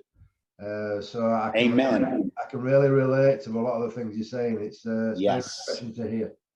Yes, 100%, man, 100%. And you know, thank God you're still with us. And honestly, it's you. It's you because you believe that you could do it. You know what I'm saying? Yeah. Because a lot of people, man, they forget that we were born with healing mechanism. You know what I'm saying? Yeah. So if you know, and this is the problem with a lot of the docs that I don't like. Like, for an example, me, when I went to the hospital, you know, me and my wife were talking about it to another friend of mine who just did my surgery. And we were talking about it. I said, you know, that he says, why didn't you do it there? You know, I said, we went there. I said, but one of the doctors over there, he told me you have about a 15% chance. I'm like, why would you tell me this in front of my daughter, in front of my wife? I said, so I told him, I said, bro, why would you say this in front of my wife? He goes, your wife is a doctor. I said, it doesn't matter. You're not God. You don't give somebody, you know. He goes, no, I'll give you a statistic because they want to cover themselves. And you know what? I said, well, I'm going to prove them wrong. And I left. I didn't even stay with that doctor. I went somewhere else. And here I am. Here I am. You know what I'm saying? Hey, almost 5 years later. So you have that. Do you have that drive too, Ian? And you have that, you know, like that mentality, I can tell. You know what I'm saying? Otherwise, I'm telling you guys, remember, if you go to your doctor and he tells you, well, you have about 10, 15%, you're like, holy crap, that means I have 85 to 90% to die. Just go eat and enjoy yourself. No, that's not what you do, man. Mm-hmm. You know, you want to be that 10% people. You want to be that 1% that you can survive. You want to be different. So you give it this. And another thing before I leave you guys, you know what I tell everybody? Like a lot of my friends, hey man, I'm sick, this and that and that. I tell them, listen, just give yourself 2 to 3 days. If you don't have fever or something really painful, give it 2 3 days. You know what? Most of the time, everything will be gone. As a matter of fact, check this out, Ian. It probably happened to you and happened to many people. You know what I'm saying? You get sick, you have some problem, and then you call, you make the appointments, right? And then like a day or so later, on your way to the doctor, you're like, I feel okay. You know why? Because you told your brain you did something about it. So now you healed yourself. Make sense? Absolutely, yeah.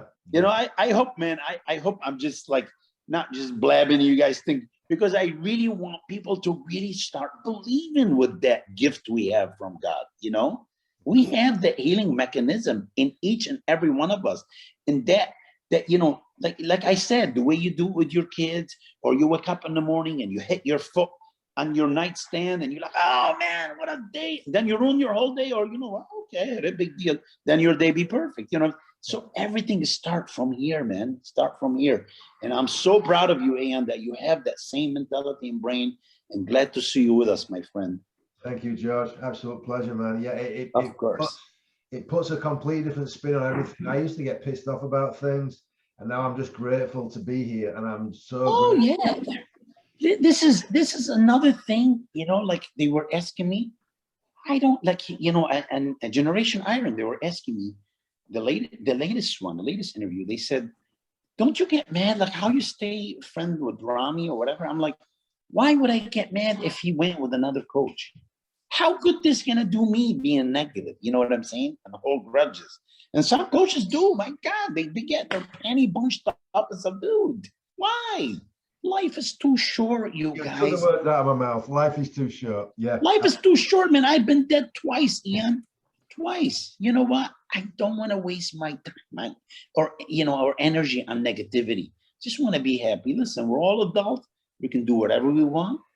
And it is what it is. You know, if somebody, hey, you're not happy, no problem. You start, you know, Branch left me one time, you know, he went with another coach.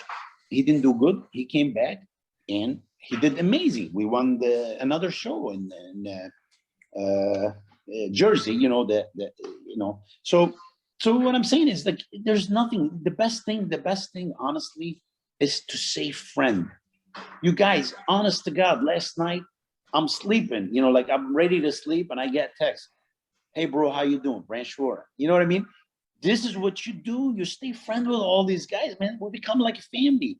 Bodybuilding was so good to me. But at the same time, we must pay it forward and show those youngsters that are coming to that sport that we all love, you know, how to keep them safe and keep it prosperous and doing better. And I love it, man. Listen, you guys, I don't know if any of you know Mr. Mannion, but Mr. Mannion is an amazing man. A lot of people don't know, but he's a good man. You know, when I was sick, you guys, he called me almost every week to check on me. Even one time when I was like suicidal, and he didn't know. He called me, and I told him, I said, Jim, I'm messed up, man. I'm gone. I don't like my life. He goes, what are you talking about? You know, don't ever say this. You're George Farah. You don't want. I'm like, you know what? So it's so good to you have a leader like this, man. You know what I mean? So we always bust balls. Like he's still till now. He always call me every week. You know. I was you guys can ask Mr. Manning, because I said that in Generation Iron. I was the first one to go to him. Told him, why don't you make the NPC worldwide? It's too much. I'm like, dude, we amazing. And sure enough, look at it. You know what I mean? So I don't know what it is about me. You know, you guys can say, well, he's a smart ass or whatever, but no, seriously, I have a gift, man. Like every one of my friends, I'm like, man, if you do this, you could do. And then next thing they come back a year later, like, holy crap, man, I have so much work. You're right. So it's a blessing. It's a blessing. Well, Mr. George Farah, thank you so much. And dude, I'm sorry for talking too much. No. I was just gonna say, listen. But you know, I really, you know, one thing about me, you need to understand. I love people, man, and because you know, I'm a guy, bro, and I'm not ashamed. I ate off the garbage, man, many times when I was very poor, didn't have a place to live, shower in the gym. But you know what? Here I am today. I'm blessed with so many things. You know what I mean? But right now, honestly, like when you get to be 50 years of age, or maybe because all that stuff that happened with me, like, you know, we have 12,000 square foot house. It's one of the biggest mansions here around, and I want to sell it. You know, I told my wife, you know, even this house, the yacht, the boat, I want to sell everything. You know why? I want to simplify, man. Honestly, I don't know if you guys saw, on my Instagram, I ordered Lamborghini, and one of my good friend, he had a Lamborghini and he died. We were supposed to me and him race and stuff. And you know, one of my friend who used to be my worker, you know, he said, that's dream. I said, hey man, you want to take over the payment and take it? He goes, what are you talking about? I said, I can keep it on my name until you pay it off and stuff. He goes, are you serious? And you know what? He had tears in his eyes. And when they delivered it, I give it to him. So I don't want nothing. I don't want cars. I don't want nothing. I just want to see everybody happy. And life is too short, like Ian said. We should love one another, man. That's all. Pay it forward. Try to help people as much as you can. That's all you can do.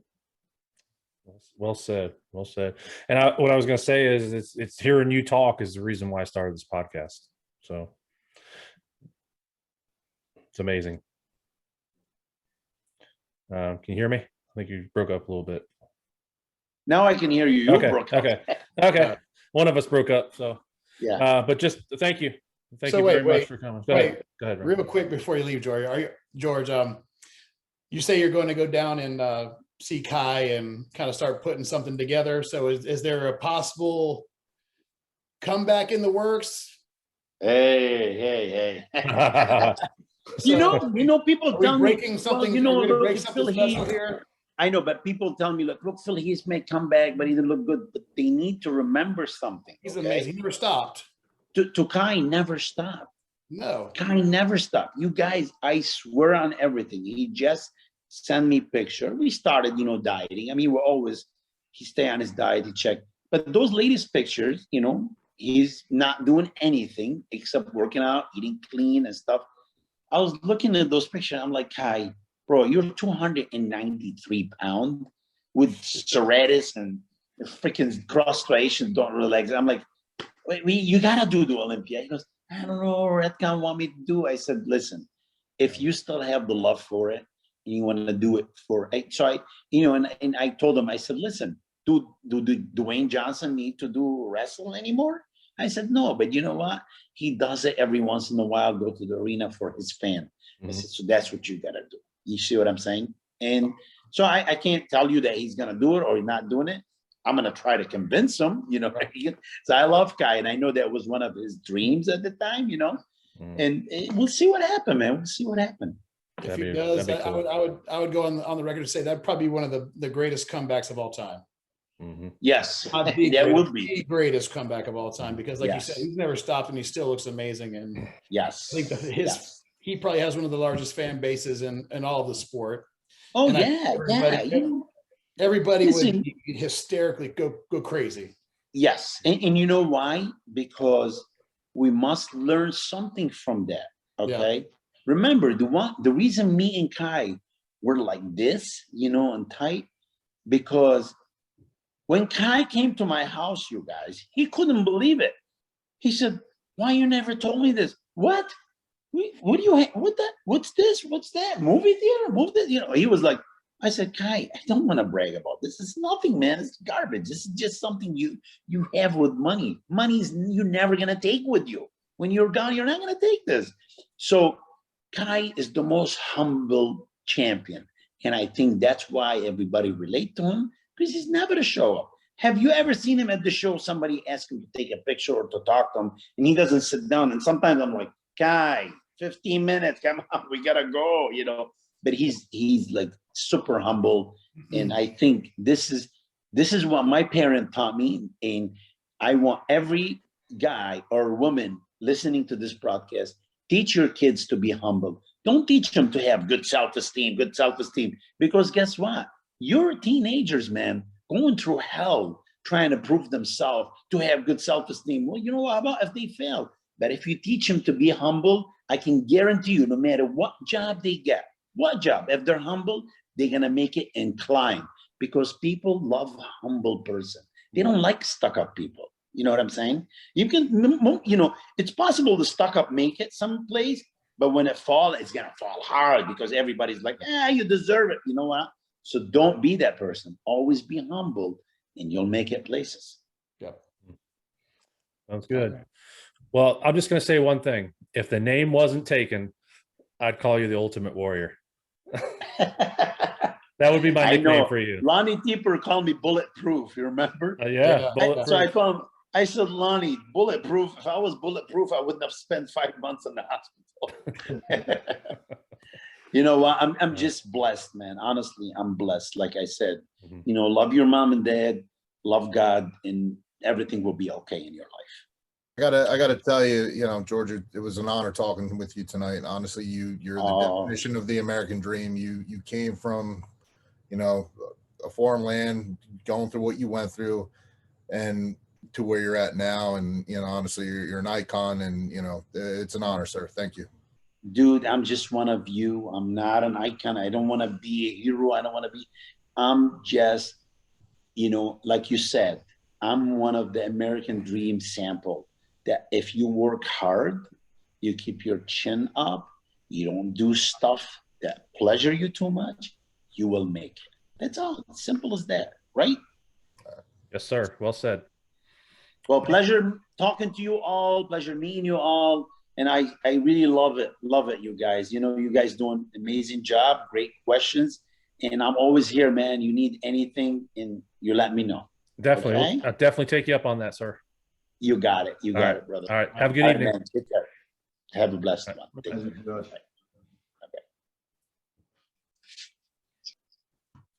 That was pretty cool, huh? Yeah. Yeah, man. All right. Very, very interesting man. Yeah, I'm telling you, man. I was watching some of his interviews to, do some more research. I mean, I already knew who he was, just to do some research on him, and it was amazing the stories I was hearing about him and his survival and all that. It's just crazy. Yeah. Very humble, obviously, as you can see. No, I mean, you guys were supposed to laugh, by the way. Like when I was.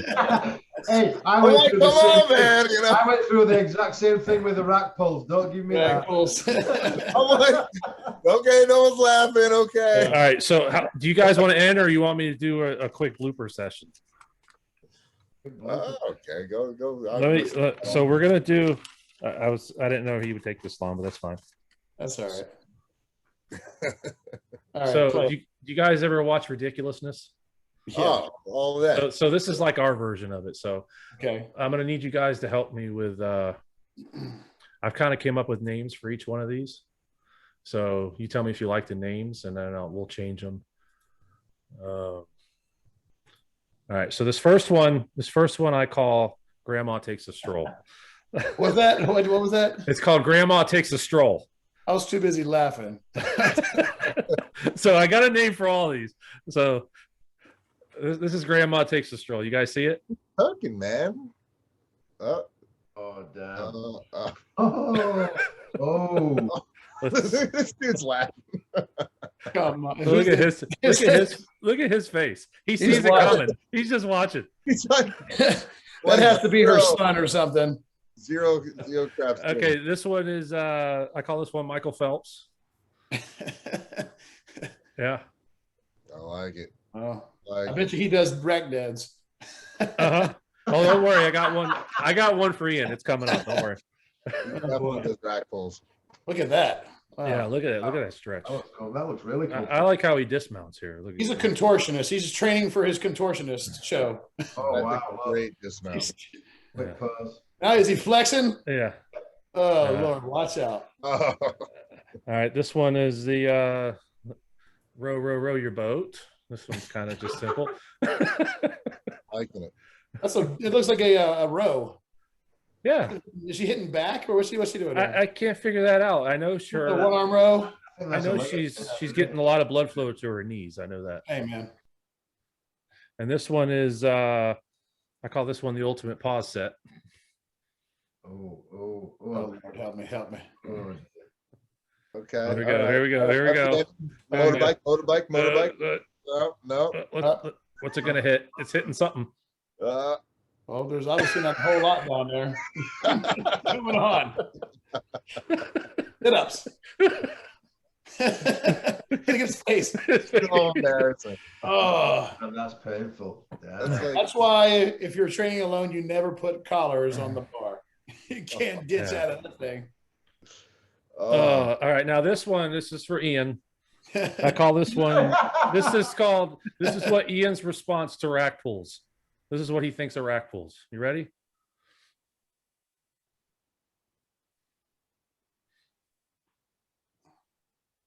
Oh, we gotta see that again. Oh my gosh. We gotta see that again. Going like a Ian, this is what I think of your rack pulls. Oh, Lord.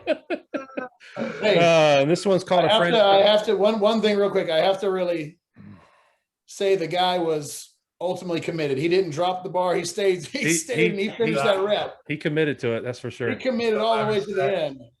Yeah. I call this one friend in need because this guy obviously doesn't know what he's doing, but this guy's gonna come over and help him. I have no idea what he's doing. What's he doing? What is that? What is that called?